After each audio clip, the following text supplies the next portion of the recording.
कमलापते नाम मने कमलापते नाम मने कमला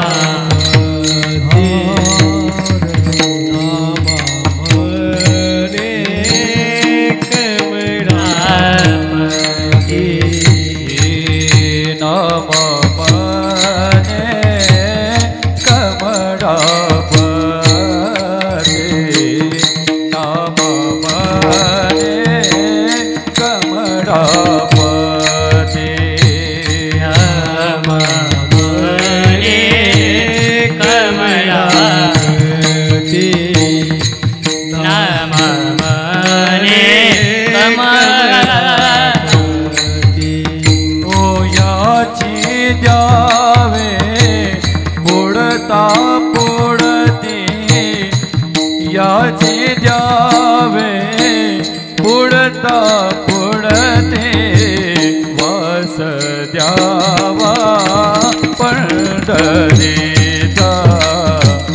वास द्यावा पंढरीचा हे जय द्यावे पुढता पुढते ते द्यावे पुढता पुढते वास द्यावा पंढरीचा वास द्यावा पंढरीचा सदा संग हरिदासाचा हरे हरिदासाचा सदा संग हरिदासाचा हरिदास हरिदासाचा सदा संग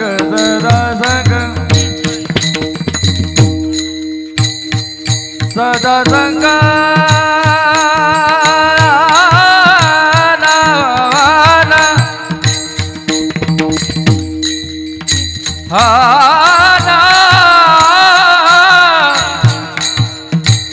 हरि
सदा संग हरिदासाचा सदा संग सदा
हरिदासाचा हरिदासाचा वास द्यावा पंढरीचा वास द्यावा पंढरीचा रारणा रघुमाई पारखुमाई तो पारखुमाई तो पारखुमाई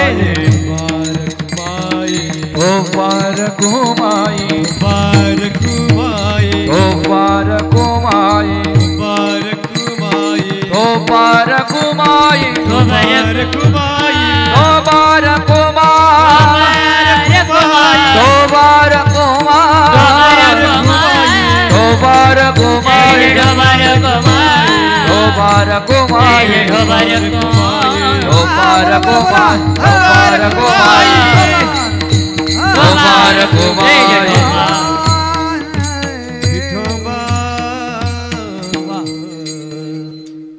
जास्त नाही, एकच मिनिट तुमचा. नामा म्हणे कमळापती ह्याची द्यावे पुढता पुढती चेहरे चांगला करू देत जा. थांबा सावधान म्हणते जा, नाही तर काही ना हाय लागतील ना. कारण भजन त्याने असं केलं विठोबा रखुमाई.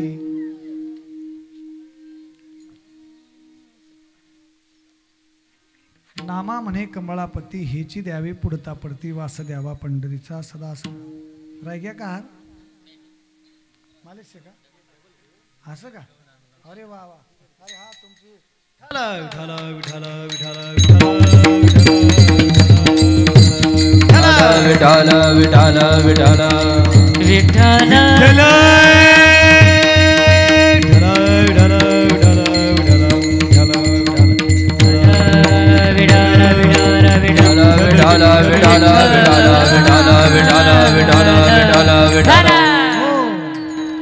चाळीस घेऊन आलेले आमचे माऊली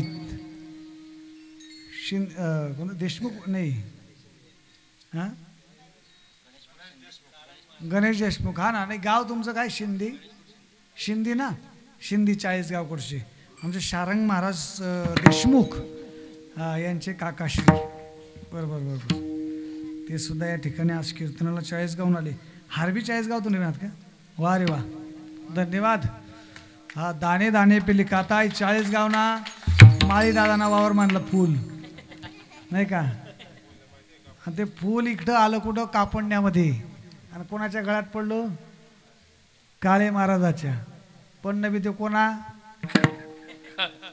काळे महाराजांच्या नाही का. त्या फुलाचं काय भाग्य म्हणावं की माझं भाग्य म्हणावं. द्या मग ते काढ टाक. सध्या सगळेच भगवान विष्णूपेक्षा लक्ष्मी मातेकडे सगळ्यांचा कल आहे.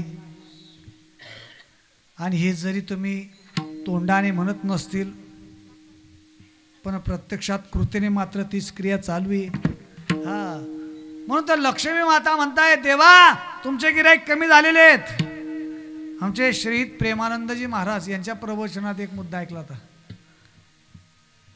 लक्ष्मी माता आणि भगवान विष्णूचा दोघांचा संवाद चालू आहे. माझे गिराईक जास्त आहेत तुमचे गिराईक कमी. लक्ष्मी मातेने सांगितलं देवा तुम्हाला परीक्षा पाहिजे का. चला मी तुमच्या भक्ताच्या घरी जाते आणि तुम्ही त्या भक्ताच्या घरी जा. पा म्हटले कोणाची सेवा करतो आधी तो. म्हणे चालेल. भगवंताने सर्वसामान्य संन्यासाचं रूप धारण केलं आणि त्या भक्ताच्या घरी आवाज दिला है कोई घर में. आतून तो भक्त आला. बोलिए महाराज जी क्या सेवा करू. भोजन पाना है आइए महाराज जी.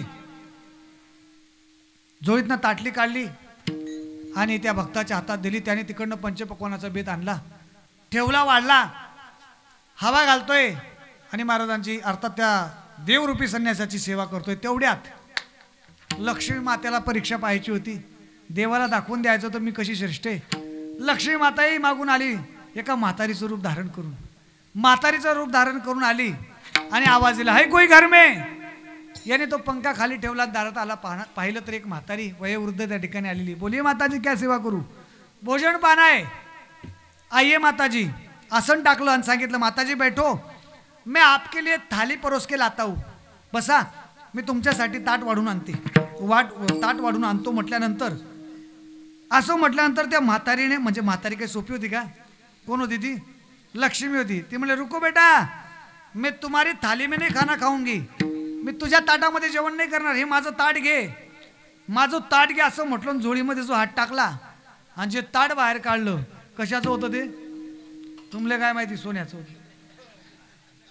हा, तुम्हाला माहिती आहे ना, ती सर्वसाधारण स्त्री होती का? नाही, लक्ष्मी होती. म्हणजे मग ताट कसा नाही निघी? सोन्याचंच निघालं ना. खरंच जसं सोन्याचं ताट निघालं तसं त्याचे डोळे चांदीचे झाले. भगवान परमात्मा हे सगळं पाहतायत बरं का. सोन्याचं ताट पाहिल्यानंतर वाटी सोन्याची, चमचे सोन्याचे, सगळं पाहिले. त्याने तिकडनं वाढून आणलं त्याच्या डोक्यात. तेच म्हातारी सर्वसाधारण पण सगळं सोन्याच्या वस्तू घेऊन फिरते. आता आधी पंखा कोणाला घालवत होता? संन्यासाला. पण तोच पंखा आता कुठं आला? हा, म्हातारी म्हणजे ती कोण होती? लक्ष्मी. लक्ष्मीला पंखा घालू लागला आणि लक्ष्मीला विचारला, माताजी क्या लावू, माताजी क्या लावू? तिकडे बाबांना बड्या पोळ्या सरी जायत, जळेल जळेल पोळ्या बड्या त्या संन्यासी आले बर का. सर सर ते काय होतं अजून? दुसरं काय होतं अजून? हा बट त्या तिकडे देवाकडे लक्षच नाही. सोन्याचं ताट, तिकडे सगळं लक्ष. इकडे देवाला म्हणावं लागत होतं, बाई पोळी संपली ना, मग तो घ्यायला जायचा आणि पोळी ठेवायचा. हे सगळं दृश्य लक्ष्मी माता पाहते ना हसते मनातल्या मनात. पा सोन्याचं ताट दाखवल्याबरोबर तो माझ्याकडे वळला, संन्यासाला विसरला. जेवण वगैरे झालं. जेवण झाल्यानंतर तो गृहस्थ त्या ठिकाणी आला आणि लक्ष्मी मातेचं ताट उचलायला लागला. माताजी रुको, मैं आपकी थाली धो के लाता हूं. धो के लाता हूं म्हटल्यानंतर लक्ष्मीच होती ती. ती म्हणे नाही नाही बेटा, धोने की कुछ जरूरत नहीं, मैं जिस थाली में एक बार खा लेती हूँ उसमें मैं दोबारा नहीं खाना खाती. एकदा मी ज्या ताटलीमध्ये जेवली ना, ज्या ताटात, त्या ताटात पुन्हा जेवत नाही. ठेव म्हटले तुला. असं म्हटल्यानंतर त्याचा आनंद गगनात मावेना. साहजिकच तो म्हणाला, मग माताजी 2-4-8 दिवस राही जाती. हा, तो बी काय गुन्हा नव्हता. तो म्हणे आई साहेब 2-4 दिवस थांबी जातात. आई साहेब बी बोलतीस विचित्र. आई साहेब म्हणे भाऊ थांब तू. हाऊ बाबासाठी रासनासाठी मी थांबत नाही म्हणे. कोण? तो संन्यासी. म्हणजे तो देव मुद्दाम दिवसण्यासाठी, हा बाबा जिथं असेल तिथं मी थांबत नाही असं म्हटल्याबरोबर त्याने मोर्चा वळवला बाबाजीकडे. बाबाजी खाना हो गया ना, निकलो म्हणे अभी. हा निकल भाऊ तू ना काही काम. हा आम्हाला देवाची गरज नाही, आम्हाला कशाची गरज आहे? पैशाची गरज आहे. दोन्ही गुप्त झाले. दोन्ही वैकुंठामध्ये जाऊन लक्ष्मी माता जोरजोराने हसायला लागल्या. देवा पाहिलं का, नुसतं एका सोन्याच्या ताटाने. भगवान परमात्मा मान्य करत नाही म्हणे. अजून मान्य होत नाही तुम्हाला? नाही म्हटले, माझे काही भक्त आहेत, निस्सिम भक्त आहेत. काही निस्सिम भक्त आहेत जे जरी आकाश वर पडू पाये, ब्रह्म घोळ भंगा जाय, वड वानळ त्रिभुवन पाये, तरी मी तुझीच वाट पाय गा विठोबा, असे म्हणणारे माझे लाडके लढीवाळ भक्त आहेत. लक्ष्मी तुझा गैरसमज आहे. लक्ष्मी म्हणे थांबा, हे तो सोन्याचं ताट सांगितलं, आता पा म्हटले मजा. अंत्ययात्रा चालली होती, त्या अंत्ययात्रेमध्ये थोडासा पैशांचा आणि सोन्याच्या शिक्क्यांचा पाऊस पाडून दिला. कशामध्ये? अंत्ययात्रेमध्ये. अंत्ययात्रेमध्ये काय म्हणत चालतात लोक? पिक्चरचे गाणे, झुमका वाली, मग काय म्हणत चालतात? राम बोलो बाई राम, असं म्हणत म्हणत चालले होते.